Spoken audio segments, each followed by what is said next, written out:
Good morning. I'm Virginia Starkey, co-hosting the John Telford Detroit Show with Dr. John Telford, coming to you live at 10 a.m. every morning on WJZZ Food TV, streaming on Facebook, YouTube, and Twitter.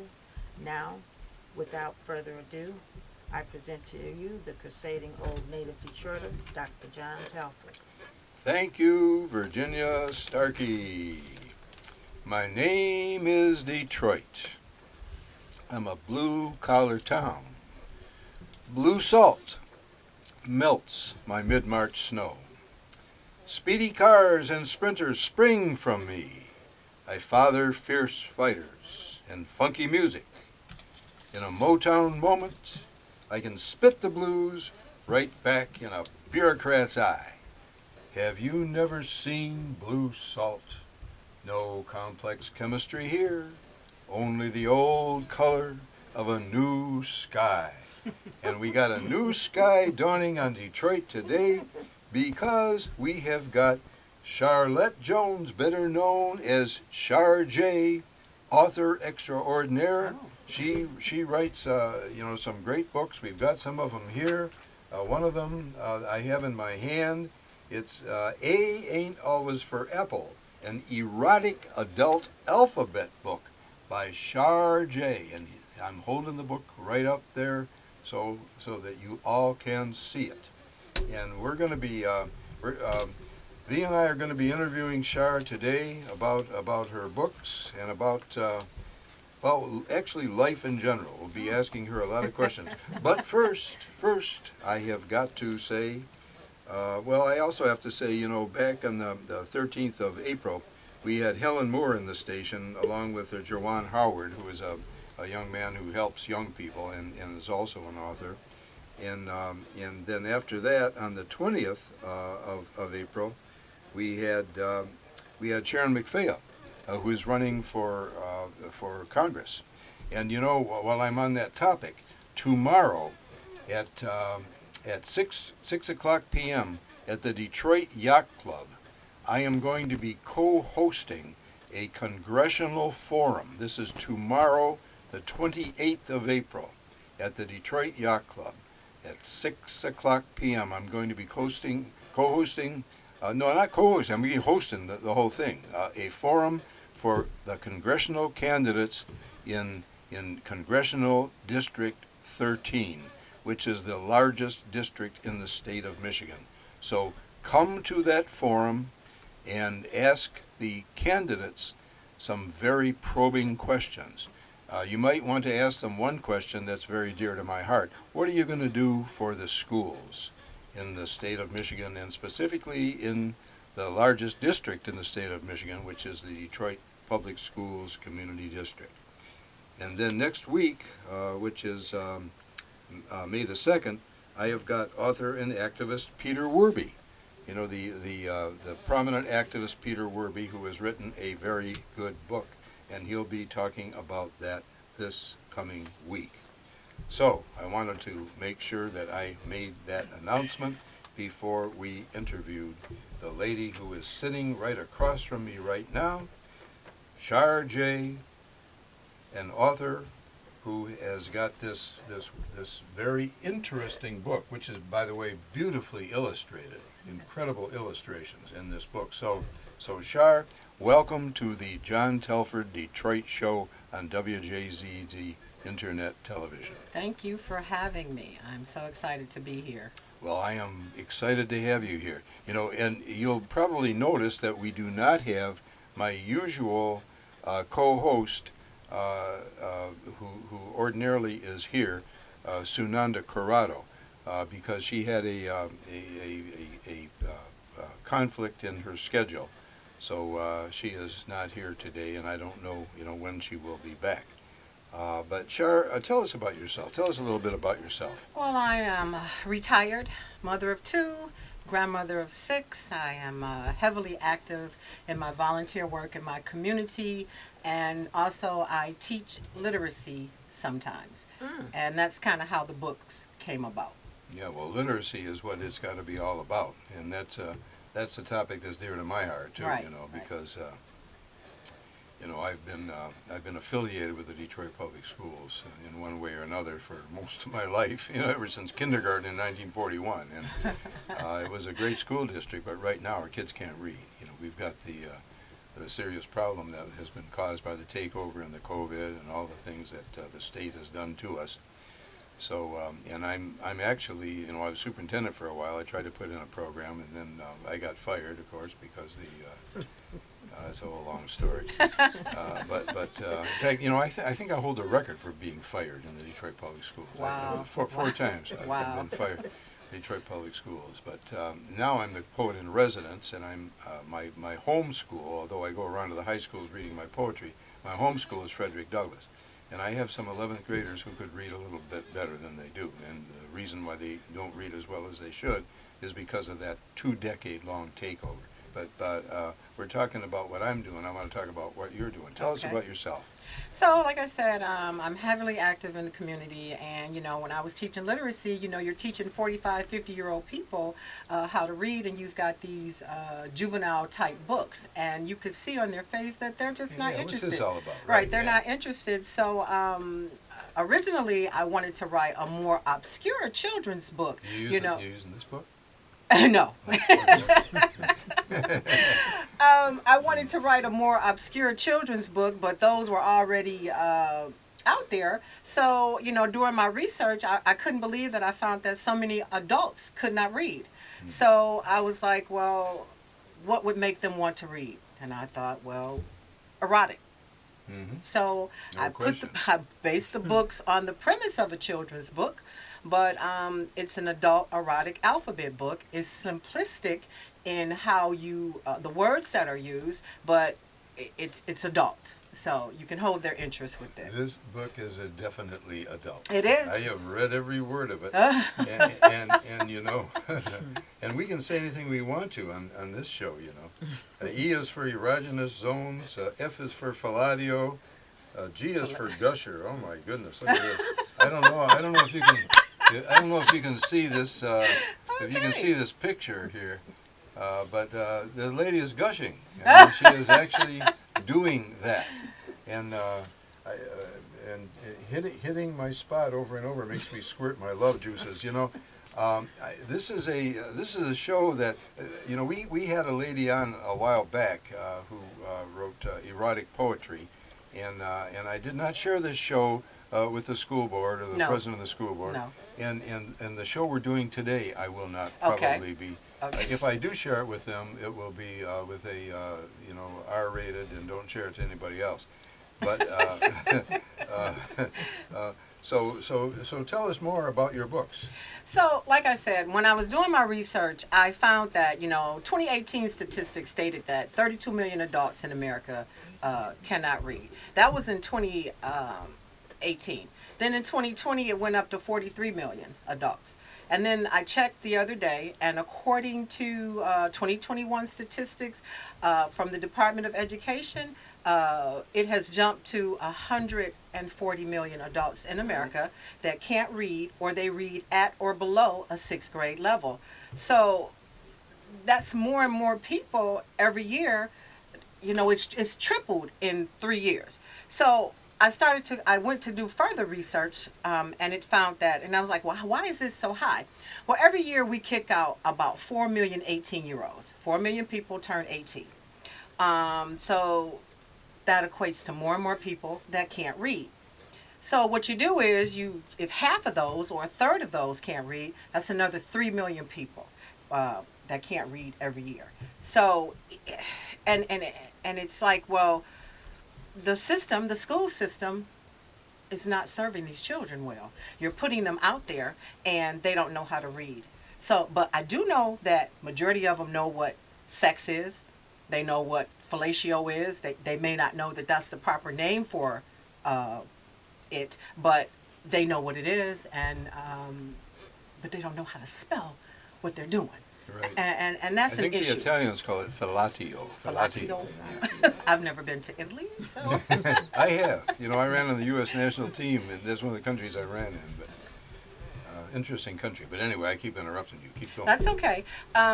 So I know these books can't be used in an educational setting. However, it will pique people's interest, and they can pick these books up, on their own. And it's not a cure-all. It's just meant to start their learn to read journey, and give them something to start. And hopefully, they will take that and say, "Hey, well, what's this?" and move on to this. So you want them to start somewhere. Yeah, that's right. And Char, do you have a process, a specific process for teaching them how to read? I mean, do you use phonics, or how do you? You mean in the book? So in the book, it's the word, it's the phonetic spelling, Right. and then it's the definition, Okay. and then it's a scenario as to how you might apply that ball. That I was saying two thoughts at one time. How you might apply that word. And like in the books, the children's book, when they say ball, they say, "Oh, well, the ball bounces," and they show you the little ball and the little boing boing or whatever. So I kind of tried to do the same thing with my books. So it's like you say, fellatio, and then it has a woman performing fellatio on a man, and that's kind of like the same thing as how they do with in the children's books. And I have to say that this artist Beautiful. is incredible. Who is this artist? She is actually, I found her on a service website. She is actually in Venezuela. Venezuela, wow. Right. We collaborated during pandemic, so neither one of us had anything that much to do because in Venezuela it was different. They were on full lockdown. She could not go outside, and it was a woman. You're talking about the COVID. Yeah, during COVID. She Yeah. could not go outside, so we sat there and we collaborated. And I will say this, any thought that I had as to how I wanted the picture to be, she did it. And she is a magnificent artist. I'm an artist too. I mean, I was. Okay. And I even if I weren't, I have an eye for art, and I can just appreciate the skill. This artist that you have illustrating your books is one incredible artist. She did a fantastic And job. I take my hat off to her. What is her name? Her name is Daniela Vasquez. Daniela Vasquez. Right. And she is in, like I said, she lives in Venezuela, and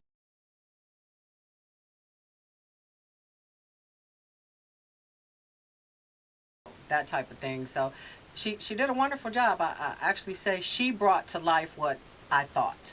And my thoughts, my words, she brought them to life. This is an incredible collaboration. I take my hat off to both of you. I mean, I've read both of your books. I've read them all the way through. They are incredible pieces of work. Thank you. And now we have a commercial. A commercial with Virginia Starkey doing the commercial. You're watching WJZZ live streaming on Facebook, YouTube, Twitch, and Twitter, and other social media platforms. Like, follow, share, comment, and subscribe. Thank you for watching WJZZ Cool TV, the coolest station in the world.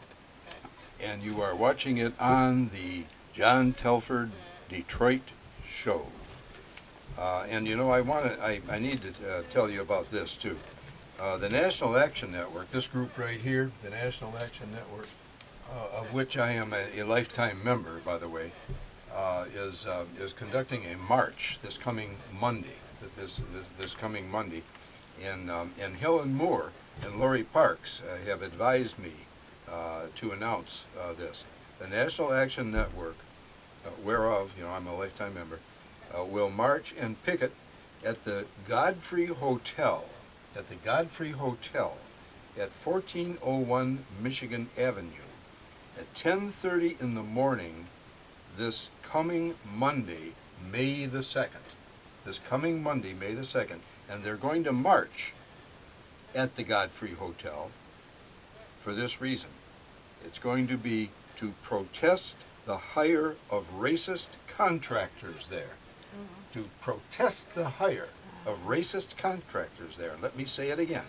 This group, the National Action Network, it's the Michigan chapter of the National Action Network, which is headed up by Reverend Charles Williams II, is going to be marching. Helen Moore has asked me to do this announcement.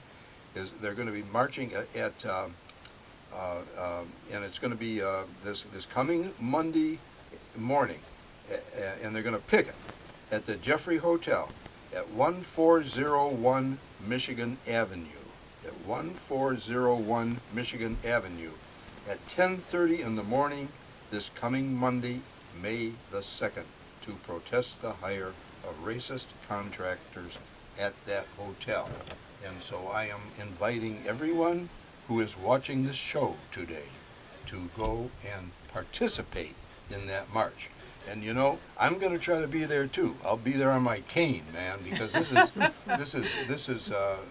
an outrage that has to be rectified.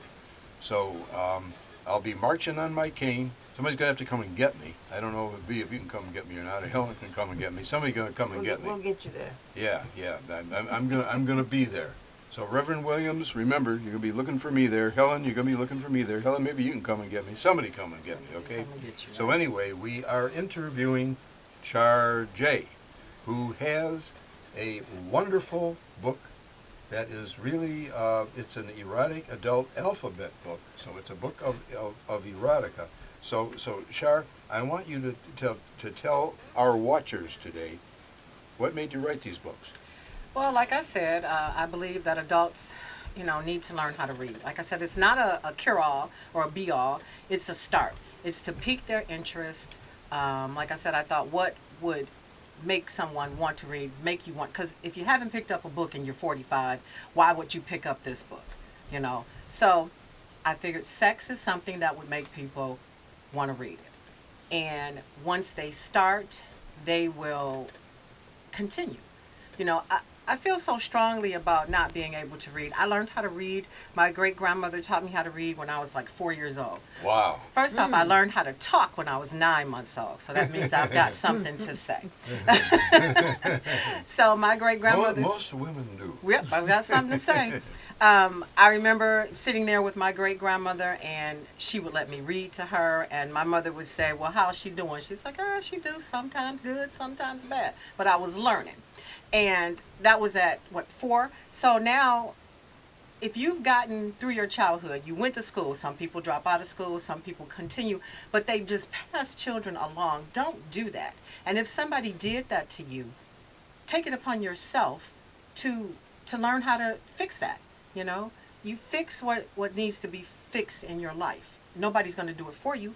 So I'm trying to help, and that's my goal, to help those that struggle. That is a totally noble goal. Thank you. Let me ask you, where'd you go to school? I went to, it's funny we talked about I went to Northwestern. So did I. Hey! Hey. See, I've got on my Another red Colt. and gray. A Northwestern Colt. Yes. Yeah, I got put out of there though. I did too. Did you really? No kidding. What'd you do? I got in a fight with an assistant principal. What'd you No, do? not the principal, but I think it was a fight. Oh. There's always a fight at Northwestern. Yeah, well, I was at the old Northwestern. I'm sure you were at the new one. Well, they had just built. I did attend the A and B building, but they still had the C building and the Mar building. So where you had to cut across past. Oh yeah, Mar School. Yeah, I cut remember across that. the tennis courts and Yeah. go to the other classes. And in the summertime, it took you a long time to get over to that other class. Yeah. Where'd you go to elementary school? I went to Goldberg Elementary School. Goldberg. And I went to McMichael for junior high. Yeah, well, I went to Esterbrook, but Okay. it's torn down now, and the new McMichael is on that site. Okay. But I went to Esterbrook, and we had that slide down fire drill. It used to be really fun to do. We never had that. No, well, this was an 1890 school. It's a real old school.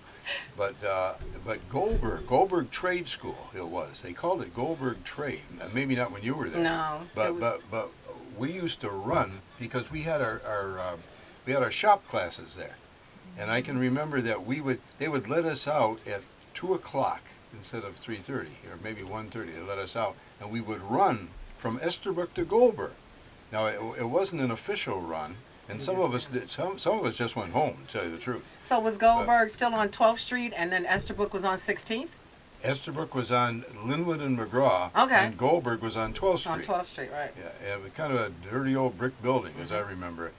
kind of a yellowish building, if I recall. It's a whole long time ago. But we used to run to Goldberg, and I had a teacher. He used to grab us and throw us in the chair. If we got up out of our seat, because we took our trade training there, and we also took some phys ed.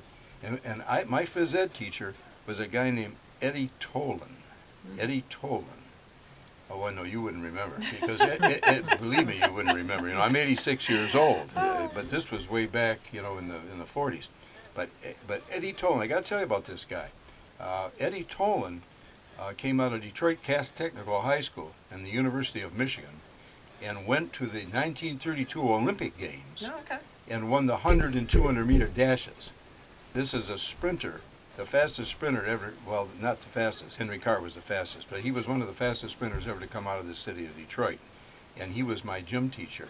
And I can remember he used to make me and a kid named Maxie Harris and a kid named Joe Martinez race against each other, because they all said we were fast kids. And I used to beat these kids with a 50 in 5 and 8/10 seconds, and he said nobody runs this fast. Kids don't. I was like 12 years old. Anyway, I'm digressing, but we got enough time to digress, because Okay. we have a whole hour. But let me get back to asking you questions. Oh, and you know what I wanted to mention? I am in a program called Let's Read with the Detroit Public Schools. Okay. It's something that Helen Moore set up, and she's doing it now with Charlonda Buckman and some of the other folks in the schools. And this would be a good committee for you to be part of. Okay. Now, I understand that you used to have a professional affiliation with the schools, if I'm not wrong. No. I taught just volunteer teaching literacy. I can't remember the organization right offhand, because that's, and I probably don't want to say, because I don't want them to be like that I'm affiliated with that, because I'm not. But just volunteering in the community and at a basement church that they were teaching adults literacy. That's wonderful. Okay. So. Well, I would like you, because of your expertise, I would like to bring you onto this committee, Okay. which is chaired by Charlonda and which was started by Helen Moore, because to be real frank and honest, I am totally upset at the reading level that we have degenerated to. Right. Go ahead. And my target audience is like pretty much every adult that can't read. However, young urban males would be who I would like to reach most. Amen. They need it most. I feel that this group is underserved. I feel that they walk around trying to be more cool than educated, and that's just not a good thing. They can't read. They won't tell you they can't read because they're ashamed. Yes, that's right. They carry a shame, and there's no shame in not knowing how to read. The shame comes from not doing anything about it. That's where the shame comes from. Don't just sit there and be cool, but don't know how to read. There's a joke that it says, if you don't want somebody to know something, put it in a book. Right. Yeah. So, but Black most people don't read. right, but most people. No, don't say that. No, Well, that's most, not true. most, right. So, but they know about the things that are in my book. They know about these things, but I just think you should be properly educated about these type of things. That's all I'm saying. I asked 5 women if they knew what the proper name for a certain sex act was, and 2 knew, and only 1 knew how to spell it. Oh, wow. What was the sex act?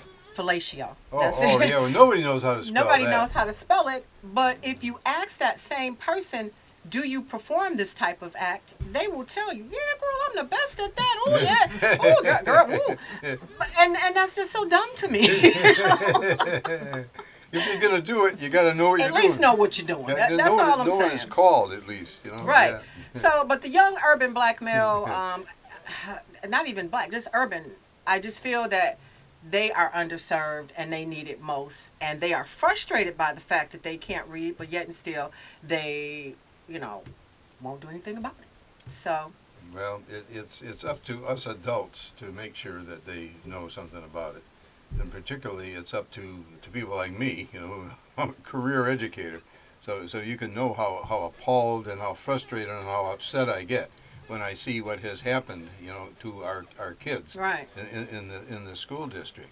And not too, I'm going to all the school board meetings lately, and I may be running for the school board Okay. again, at 86. And Lamar Lemons told me I'm too old, to be running for the school board. But, I know a heck of a lot about education, so it's probably a good thing for me to be considering running. But these kids have got to learn how to read. I mean, if they can't read, what else are they going to do in life? That's Not have a that's the job. most Yeah. basic responsibility of a school district. Well, unfortunately, most of them think that they're going to be rappers and True. basketball players, None of that. True. and a lot of those people can't read. Right. You know, know. they are millionaires. Some of them are billionaires, I but know. they can't read. Yeah. So, and that's a shame. Well, this school district that educated me, and I came out of, actually, as I said, I was at Northwestern, but I got sent to live with my father, and I was working in a factory for a while until my mother came back to my father and said, no more factory, no more boxing. I was boxing too at the time, but she said, he's going to get his butt in a high school, and I got my butt, she got my butt into Denby High School. I moved over to the east side, Hayes and Haverhill. And it was the best thing ever happened to me for two reasons. Reason number one, that school was teaching kids at a college level. That English class, they were teaching Chaucer, if you can believe it. Right. But also the coaches got a hold of me and timed me for 40 yards, which at the time was 4 and 4/10 seconds. And I ended up down to Wayne State on a track scholarship and got an education. But the education that I got at Denby High School was actually that of a college sophomore. And Denby wasn't the only school that was doing that. Northwestern had been doing the same thing when I was over there. But anyway, let me get back to you. You were talking about writing these books, but a couple other questions that I wanted to ask you. I wanted to ask you, beyond the fact that you told me what made you write these books, tell me about your target audience specifically. So, like I said, the young urban male, and like I said, I think they don't want to read because a lot of it has to do with shame. No one wants to admit that they cannot read, and I think they believe that not being able to read It's not cool. carries a stigmatism. Like, it's not cool, I can't read. They will never tell you. And this is funny because if you've ever started dating someone will ask you after a couple of months, so have you guys had sex yet? Yeah. People, I've been asked that. True. I know Yeah. y'all ain't did it yet, Yeah. you know? Oh, yeah. But Yeah. no one has ever asked you, can that person read? Yeah. Nobody has never asked you that. And that Yeah. they will ask you about something that's so intimate, your sex life. But they won't ask you about something that should be natural, is knowing how to read. I don't understand that, So, like I said, people are ashamed. They don't want to know how, especially, like I said, the young male. And this lady from Venezuela, say her name again. Daniela Vasquez. Daniela Vasquez has done a portrait of you on Yeah, the back that's cover me. of the book, and it looks like you. And on the back cover of the book it says, Char J is a Detroiter through and through. She has volunteered with several literacy programs in her community. Her involvement in the community inspired her to become an author who provides something interesting for people to read. Her writing truly stimulates the reader's minds. The books that are generally used to help people learn to read are not engaging. Some even said they are boring. Even though this book may not be used in a traditional educational setting, that is overwhelmingly true. Char J's books can help readers to build their private libraries and learn on their own. Char resides in Michigan. She enjoys spending time with her family and friends and volunteering in her community. And follow her on Twitter at CharJay, CharJay 1237. And Char, is there any other way that you would like our watchers to contact you? I am also on Facebook with author Charjay. Also, I have Unique Truth with Charjay, which is I used to do a weekly, and I may be coming back, a weekly Facebook Live for about 15 minutes where I just talk about things that are just out there, spending your tax money when you get it. I call it tax time balling, so I just talk about everyday things like that. Just a little perspective. I had to take a hiatus. There are past episodes available, but I just kind of want to be out here promoting the book right now. And it's like you can't concentrate on this when you've got this. So I try to do my best at one thing at a time. Mm-hmm. So. Well, let's friend each other on Facebook. I think I did. You haven't accepted my friend I request. haven't. You know what? I got to get in there. And you know what? I'm not on Facebook that much because Okay. my manager, Keith Owens, does all my Facebook stuff. He even writes some of the blurbs for it. Okay. But I've got to get on there. So I can you friend me? No, I got to. No, I friended you. You just have to accept. I got to accept. It's been there for a couple weeks. No I'm like, kidding. I got to. Okay, does it say Charlotta Jones or what does it say? It may say, I have another page. What is that? Charlotte, damn, I'm good, Jones. Oh, that sounds good. It Okay. does. Yeah. Okay, I got it because and this show right here is going to go on my Facebook page. Okay. So when it goes on my Facebook page, you can take it and put it on your it Facebook on my page, whether you're Facebook on page. my Facebook friend Or or not, right. But we got to be friending each other. Okay. I gotta. I still don't know how to do some of that, and I've also got almost 5,000 friends. I'm almost right at the limit, but I think I can. I think you have like 4,900 and Yeah, it's something. real That's- close to yeah, 5,000. It was a lot. Yeah, a lot of people are on there. So, a lot of them I don't even know, but they. I would like that to equate to book sales. So if his Wouldn't that be friends will nice? buy my books, Yeah, that'd be cool. that'd be wonderful. Well, you know what? I certainly would have bought this book. You signed these books to me, and I signed you which reminds me, Yes. I got to advertise my book too. So I'm holding my book up because this is how I stay on this show, and it's also how I stay on WCHB AM 1340 every Saturday morning at 9:30 in the morning on WCHB AM 1340. Which replays every Monday evening at 6:30 p.m. So buy a copy of A Life on the Run, Seeking and Safeguarding Social Justice. That is my autobiography. And like Char's books, this is an R-rated book. No. So do not, because I've let everything hang out in this book, literally. So do not show this book to anyone under age 16, okay? I can't wait to read it. Oh, you'll Can't get you'll get a kick out of this book. I can't Just wait. as I can read and reread your books. This is so clever the way you do this. Thank you. I mean, I just can't believe it. Honestly, it just came to me. It was like, and How long did it take you?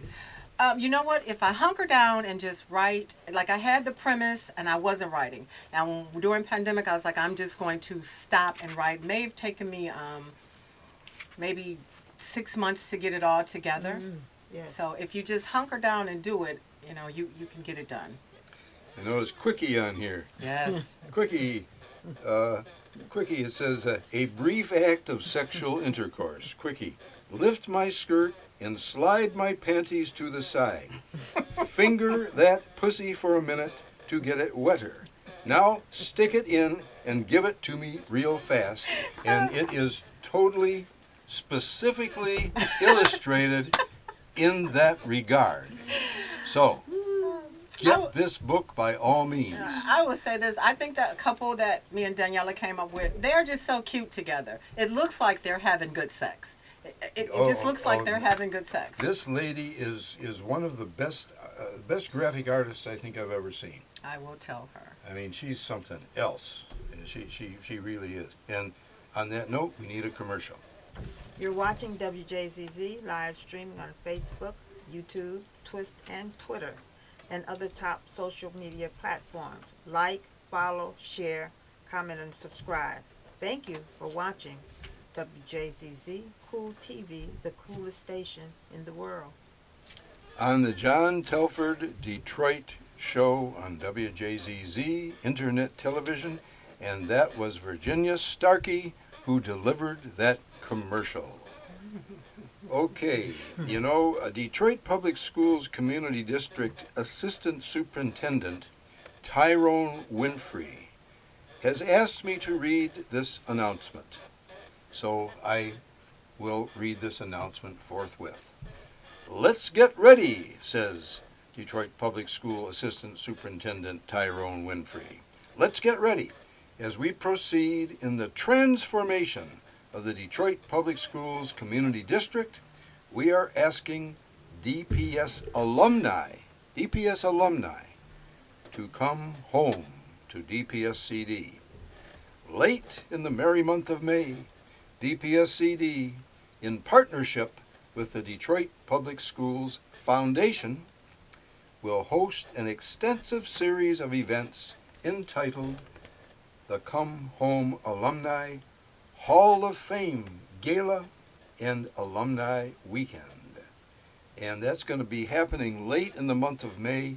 I will be telling you more about that on WJZZ Cool TV and also on WCHB AM 1340 at 9:30 in the morning on WCHB, and on Saturday, that's Saturday morning, on Monday afternoon, Monday evenings at 6:30, and I'll be doing it here at 10 o'clock in the morning every Wednesday.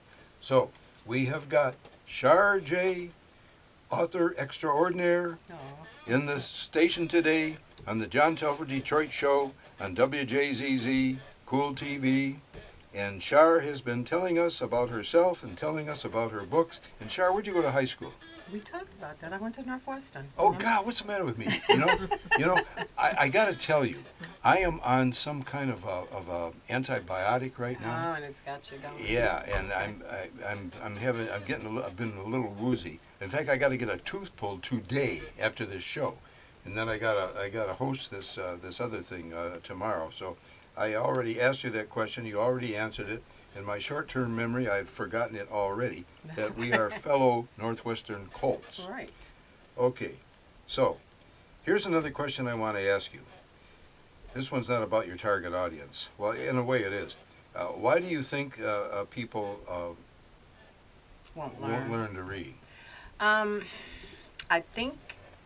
think a lot of it is shame. No one wants to admit that they can't read.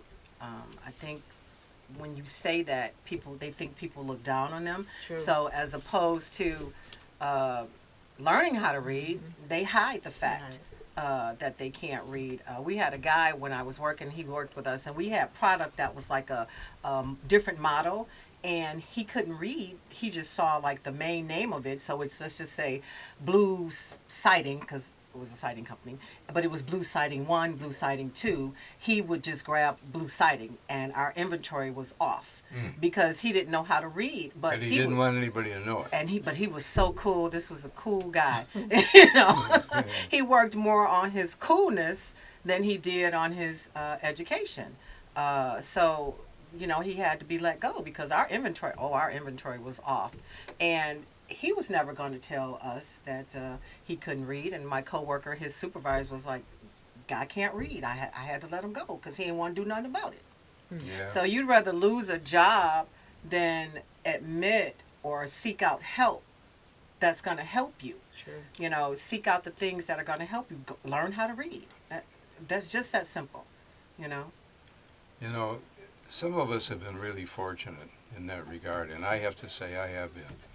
Not only, you know, having been educated in the Detroit public schools when they were one of the best school districts in the country, but I also was raised by a lifelong Detroit kindergarten teacher. Oh, okay. And you're talking about having learned to read when you were 4? Well, I can remember when I was just a little kid, she had me sitting on the linoleum.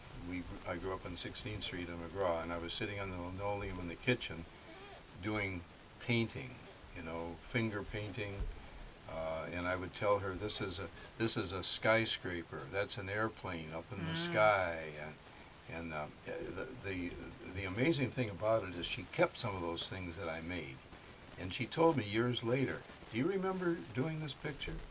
And I said, yes, I do. I said, that's a skyscraper, and that's an airplane up in the sky, and I remember telling you that.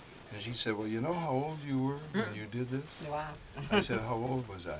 She said, you were 1 year and a half. Jeez. 18, somewhere 18 months 18 months. old. Children are sponges. They will soak up what you give them. Yeah. If you give them not learning, that's what they will learn. That's right. So if you give them education, that's what they will learn. If you're properly teaching them. And I want to say something about a teacher I had when I was in 6th grade. I left the 6th grade, I graduated the 6th grade, not being able to multiply. I didn't understand it. I'm not going to say his name, but when I got my very first day of 7th grade in McMichael, Kevin Whitmore was my teacher, my homeroom teacher. He taught me that very first day how to multiply. Wow. So, you know, if One you day. teach, he said something, it wasn't my turn, and I'm glad it wasn't my turn because I didn't know. He was testing us to see what we knew. And he said, told a guy, all you're doing is adding that number that many times. And it was like a light bulb went on. Right, yeah. And I graduated 6th grade from that math teacher, not knowing how to read. And I'll never forget his name because he didn't teach me. And I'll never forget Mr. Whitmore's name because he did teach me. taught you. So if you teach them, they'll get it. You just got to know what you're doing. Don't just pass them. And that's what they're doing to these children these days. They're just passing them, you know. Yeah. and, Some you know, require certain learnings, behaviors. Right. Some people learn faster than other people.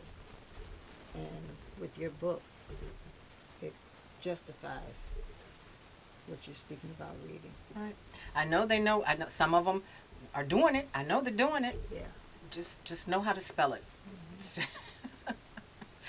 You know, seek out education, especially black people, because our forefathers died for you to have the right to learn how to read. You know, reading for a black person in slavery times was punishment. You would die. That's right. They would didn't, kill you. they didn't want to have African Americans to know how to read. Right, they didn't want them to know how to read, so people died because, you know, they were trying to learn. They were trying to better themselves, you know? There were so many things that African Americans were held down regarding, and one of them was for they did not want them to become literate. No. They did not want that.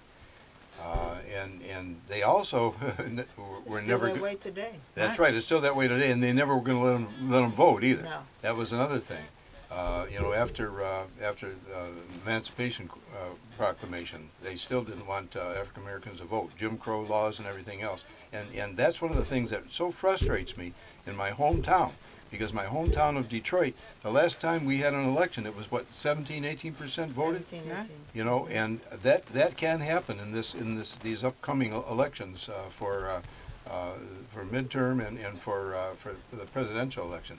We have got to make sure, and I'm saying this as a liberal Democrat. You know, I don't care whether you're a Republican or an independent or what. Vote straight Democratic up and down the ticket. Up and down the ticket, vote Democrat. Do you hear what I'm saying? I don't care if there's somebody that you like that's a Republican, it doesn't matter. Vote Democrat, because if we don't get Democrats in office in key places, we're going to lose this democracy. And that's my sermon for today. No, it's probably not my sermon for today because I'll be delivering some other sermons because that's just my nature. But okay, let me ask you this: do you think this format is this format that you got here is the best way to teach people? It's an attention grabber, that's for sure. I thought it would be something that would hold somebody's attention. If you And give it them does. something, if you give them something that's interesting, they'll pick it up. And like I said, it's not a be-all, cure-all. It's to pique that interest. Young males are not ashamed to speak on their sexual prowess or what they're doing or who they've had sex with. Now, they should be ashamed to do that. I mean, well, if you're a gentleman, you keep your mouth shut about Right. that. But they, like I said, they're ashamed to tell you that they're reading. So if they have my book, they can walk around with this book and somebody will say, maybe, hey, you've got that book because you can't read. They can say, nope, I've got this book because the sex in it is hot. And nobody, Amen. nobody will, you know, they'll be like, well, let me see. You know? Yeah. So, even though that's what it's intended for, they can hide behind that. You shouldn't have to hide behind it, but if it'll get you to read, then do what you have to do. Because you can't let somebody else tell you what you should be doing or shame you for what you're doing. But if you're going to go that route, then just tell them you've got it just because of the sex. That's it. I can remember when I was a kid at Northwestern. I was 14 years old in the ninth grade, and I had a classmate named Peter Bernard. I'm still in touch with Peter Bernard, by the way. Real smart guy. And we were in this class together. You know, I was 14. I think Peter was maybe 13. We were 13, 14, about the same age. And he gave me this book called God's Little Acre. And and everybody was reading that book surreptitiously because we weren't supposed to be reading it because it had all kind of sex passages in it. But you give a kid a book like that, all of a sudden he's going to want to read. Right. Let's face it, particularly if he's an adolescent. You know, he's becoming coming of age. Physically. And on that note, by the way, we need another commercial. You're watching WJZZ live streaming on Facebook, YouTube, Twist, and Twitter, and other top social media platforms like follow, share, comment, and subscribe. Thank you for watching WJZZ, Cool TV, the coolest station in the world. On the John Telford Detroit Show on WJZZ Internet TV. You know what another point is? What? If they can't read, they can't vote. You got to be able to read to vote. I think some people who make a mark. I don't know how But they No, still got to read but the they still have candidate's to have name. read. They Oh, have that's to right. read Yeah, the names. that's right. Yeah, they have to read the They names. have to be able to Right. read the name. You got Like that it says, right. if it's two Bobs and you see Bob, Right. you don't know if it's Bob Smith or Bob Smothers. Right. You don't know which Bob you're Right. supposed to be voting for because you can't discern the Distinguish. two. Right. And we've got a lot of naturalized citizens coming in here from other countries, who not only can't read, they don't know the language. And while I'm talking about that, my mother, kindergarten teacher, she taught night school to the foreign-born. She did that. And, I mean, that lady was a saint, but I could talk about her forever.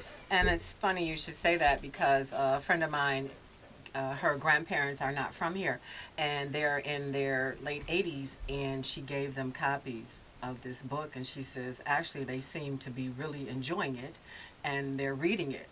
They seem to be learning. So it can be used for all type of things. Another friend, she has a learning disabled adult sister who is sexually active. However, she doesn't, she's doing these things, but she doesn't know. And her sister brought her the book, and she's, learning from it. She knows she doesn't want her out there just doing stuff. She wants her to be educated about the things that she's doing. So, the book can help in many other ways. Other than that, I had a older friend, and she said if she'd had this book when her girls were growing up, she would have given it to them. I don't know that I would have, but she said she felt that this is something that they could have used. They were doing it, so why not, know how to do these things properly. If you're going to do it, you got to know. Learn what you're doing. You also got to know the words. Yeah. And again, I have to say, Latosha Logan is with the president of the city council, Mary Sheffield, and she has said that she's going to reach out and help a gentleman whose name is Baker. Gentleman, he lost all of his belongings and his identification in an apartment fire. His name is Isidore Baker. And I'm encouraging Latosha to please call him because he's been trying to reach you in Council President Mary Sheffield's office, and they're going to throw him out of the place he's in. So he needs help. You said you would help him. You need to get him to a Secretary of State's office so he can establish identity. He doesn't even have an identification right now. He's a non-person until you help him. So, he reached out to me. He saw one of my columns in one of the papers I write for, and called me, and then I called you, and you said that you would do it. So please make sure that you help him within the week, because otherwise he's going to soup kitchens, he's going to be out on the street. So please help Mr. Isidore Baker, senior citizen Isidore Baker. And if anyone wants to help him who is watching or listening, senior citizen Isidore Baker's phone number, and he still has a phone and can turn it on, is 248-445-9347. He is a Detroit resident. He's a senior citizen. His home phone number is 248-445-9347. That's Isidore Baker, 248-445-9347. And you might also want to call the councilwoman's office and remind her that one of her staff has promised to help Mr. Isidore Baker. And also, before I forget, I have to say that the lady sitting across from me, Virginia Starkey, Miss Virginia Starkey, fondly known simply as V, the proprietress of V's Boutique, offers a wide range of fine clothing and accessories for ladies. She does. You want to comment on that? Yeah, she does. I have a lot of cute outfits from V's Boutique. For about 20 years. Longer than that, I think. Oh, wow. So you can find all sizes of women's fine apparel in V's one-stop excellent customer service at V's Boutique that you can't find anywhere else in Detroit anymore. V's is at 423 East Warren Avenue, between Audubon and East Outer Drive in Detroit. 16423 East Warren Avenue, between Audubon and Outer Drive in Detroit.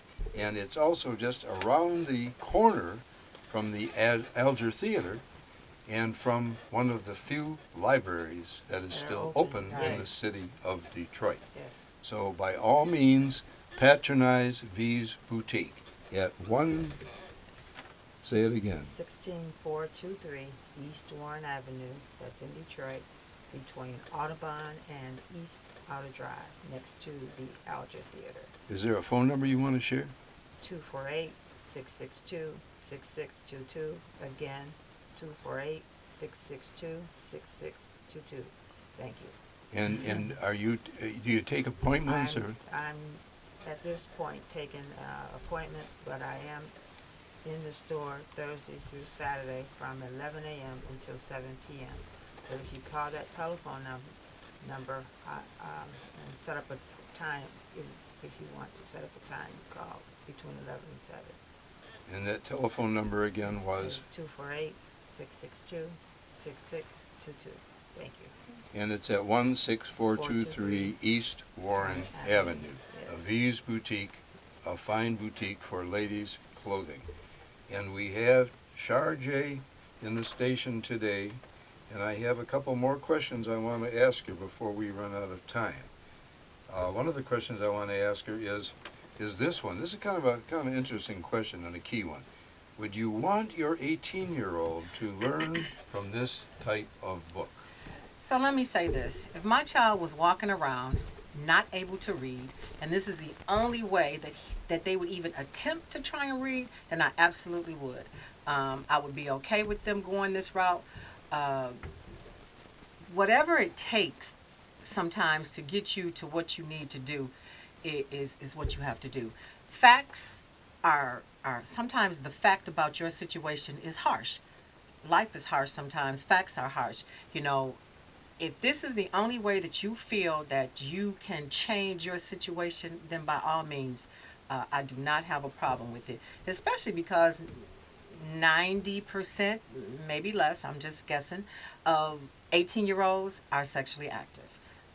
They are adults, technically, maybe not mentally or educationally, but they are adults.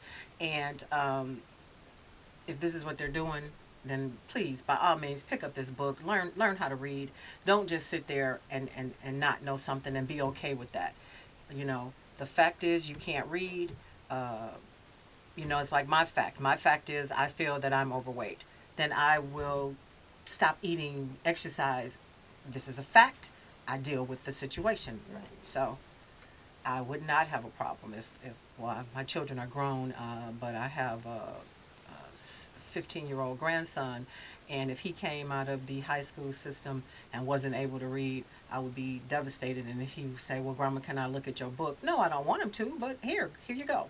If this is what's going to make you read, then here you go. Which I have a lot of books. He can pick up one around the house. I'm They're sure. all over the place. Yeah. Well, anything that works. Yes. That's the bottom line. There are kids that learn to read by reading comic books Right. because the action in them, in the pictures Right. and the drawings fascinate them, but the words are there too, and so they learn to read. Some of them are simple words, easy words for them to pick up and learn. That's the premise of my book. Simple is simplistic, it's easy to read, it's erotic, and it's for adults. And it's great. You have some really good books there. I take my hat off to both you and your artists because Thank you. it is a great books. Okay, we're listening to artist to author Char J today, and I want to ask her this last question. What other projects do you have in the works? So I am working on 2 more volumes of the book. They're coming soon. Volume 3 is almost done. It's like 97% done. And then I have to get with Daniela and we do the artwork. So just however long that takes. I'm working on a self-help book, which is entitled, If Your Feet Hurt, Take Off Those Damn High Heel Shoes, and Other Tips That Just Make Sense. So, I like that title, and that's good advice too. So the books are available on Amazon. If you buy them on Amazon, please when you go to search for them, set your book filter, because if you don't, you will pull up everything with the word Apple in it. However, really simple. If you Google A ain't always for Apple, they will both books will pop up, and that's probably the easiest way. You don't have to go filtering through to find it. So. Okay, well. That's the best advice I think I've ever heard. I want to ask you though about Volume 3. How is it going to be different from Volumes 1 and 2? So Volume 3 is the titles are the same. The girl on the apple will be sitting in a different position on the apple, but Volume 3, the subtitle is Rough and Raunchy. Oh And, wow! and I just kind of take it up a notch. Volume 4, same title, but it's Fetish Edition. Okay. And understand this. I don't use anything vulgar in the books. I don't that's illegal, vulgar, Yeah, right. or anything like that. And I also believe that what 2 consenting adults do in the privacy of their own home is their business. And if they take these books, and I'm not giving them ideas, they already know what these things are. True. I'm just helping them learn how to read about what they're doing. They're learning, having good, clean fun. So that's where we are. Yeah, and there aren't any real curse words in these books. I mean, they are just frankly, honestly erotic. Right. That's what they are, and they are adult fare for that reason. So what more can you say? Okay, I was supposed to do a couple of poems too, but before I do that, I just want to hold this up, and I hope Roger is photographing it, because this is an advertisement for an other show, WCHB AM 1340, because this is how I sell my books, folks. So I hope that you will be in touch with me at this phone number, 313-460-8272, because since the COVID, my book sales have been tailing off. Right. And that is how I'm staying on WCHB AM 1340. WCHB AM 1340 every Saturday morning at 9:30 in the morning, and every Monday evening at 6:30 p.m. So please be in touch with me at this phone number, 313-460-8272, if you want a signed copy of any of my 7 books. because I am trying to sell them, and you will enjoy them if you. Me if- too. if you- I'm trying if to you- sell them. and so is Char J trying to sell her books. So please be in touch with both of us. In my case, it's 313-460-8272. And in Char's case, it is Author Charjay on Facebook. You can reach out to me as well. And I am open and available for all interviews, podcasts, newspaper interviews. I am ready. Okay. well, Char. I just want to thank you for coming on the John Telford Show today. It's been a real pleasure to have you here. Thank you for letting me come on. To talk And, about this. and I believe that it's been a wonderful show. Thank you. Okay, the lead out. You're watching WJZZ live streaming on Facebook, YouTube, Twist, and Twitter, and other top social media platforms. Like, follow, share, comment, and subscribe. Thank you for watching WJZZ Cool.